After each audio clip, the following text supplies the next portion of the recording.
Assalamualaikum dan salam sejahtera. Selamat datang ke liputan khas TV PSS di Pecak TV. Saya Ani Sumaya binti Mama Amzar melaporkan secara langsung dari Dewan SKC Mersing, di mana sebentar lagi akan berlangsungnya satu majlis yang penuh bermakna. Majlis ini diadakan khas mengiktiraf jasa dan sumbangan pemimpin pelajar kita.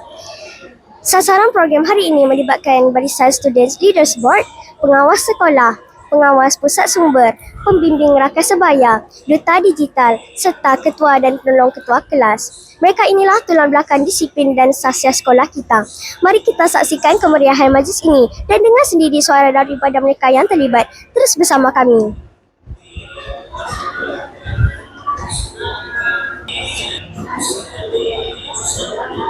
Bersama saya Encik Mahdi bin Muhammad, Guru Besar SK Sri Mersing.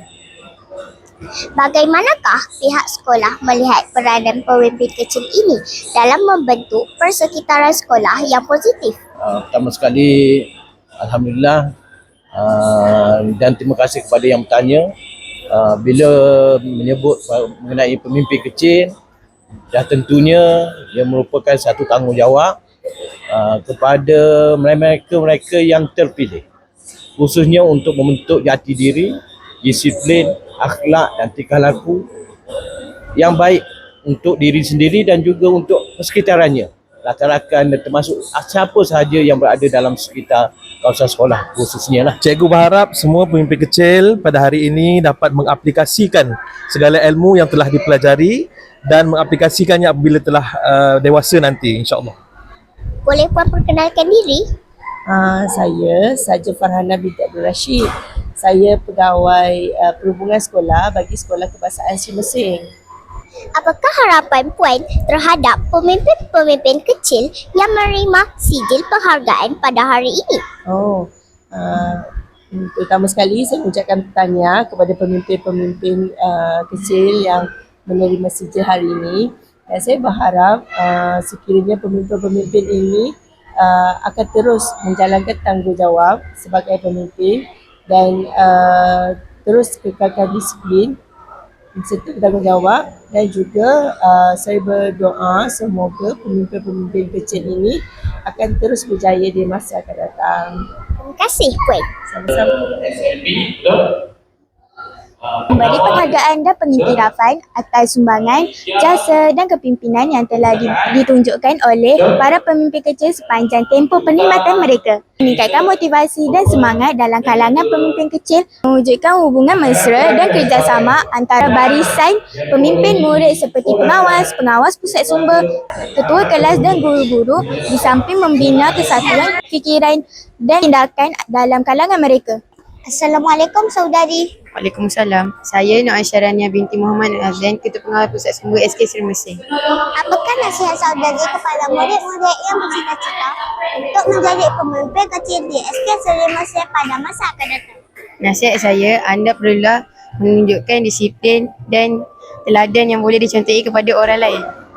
Assalamualaikum saudari. Waalaikumsalam. Boleh saudari perkenalkan diri?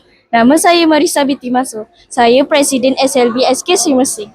Apakah nasihat saudari kepada murid-murid yang bercita-cita untuk menjadi pemimpin kecil di SK Sri Mersing pada masa akan datang? Nasihat saya kepada yang berminat menjadi pemimpin kecil adalah untuk menunaikan tugas dengan penuh dedikasi dan bertanggungjawab. Jadilah seorang murid yang bertanggungjawab untuk menjadi pemimpin yang kecil. Terima kasih saudari. Sama-sama. Okay, nama saya Muhammad Ifan bin Ismail. Saya Ketua Pengawas Sekolah SK Sri Mersing. Apakah nasihat saudara kepada murid-murid yang bercita-cita untuk menjadi pemimpin kecil di SK Sri Mersing pada masa akan datang? Nasihat saya kepada murid-murid SK Sri Mersing supaya menjadi orang yang berilmu, berakhlak mulia dan memberi contoh kepada yang lain, dan berusaha untuk menjadi lebih baik, menjadi seorang yang berhati baik. Okey. Terima kasih saudara. Sama-sama. Pemimpin kecil tahun 2020. Majlis Apresiasi Pemimpin Kecil SK Seri Mersing 2025 nyata telah berjaya membangkitkan semangat dan iktiraf bakti para pemimpin muda kita. Diharapkan pengiktirafan ini menjadi pemakin semangat kepada semua pelajar untuk terus cemerlang dalam akademi dan kepimpinan. Syabas kepada semua pemimpin kecil SK Seri Mersing. Teruskan menyinar dan menjadi contoh teladan terbaik. Saya, Insyirah binti Muhammad Faik, melaporkan untuk TV PSS di Puncak TV. Mengakhiri liputan khas pada hari ini. Sekian, terima kasih. Jumpa lagi.